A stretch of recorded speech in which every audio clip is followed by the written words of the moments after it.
بسم اللہ الرحمن الرحیم۔ بعض لوگوں کے پاس اپنی ضرورت پوری کرنے کا سامان تو موجود ہوتا ہے، لیکن انہوں نے مزید بلا ضرورت اپنے لیے کچھ سامان اور بھی رکھا ہوتا ہے۔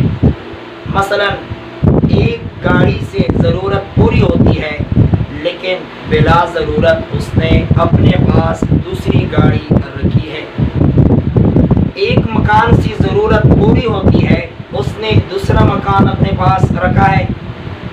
تو ایسی صورت میں یہ ضرورت سے زائد سامان شمار ہو کر ان کی مالیت نصاب کے مال میں شمار کی جائے گی۔ ہاں، اگر کسی کے پاس زائد گاڑی یا مکان ہے، لیکن اس کو کرائے پہ چلا کر اس سے اپنے روزی کا انتظام کرتا ہے کہ اگر یہ نہ ہو اور ان کو کرائے پہ نہ چلائے تو اس کے ضروری اخراجات متاثر ہوتے ہیں، تو ایسی صورت میں ان چیزوں کو بھی اشیاء ضرورت میں شمار کیا جائے گا اور نصاب کی مالیت میں ان کا شمار نہیں کیا جائے گا۔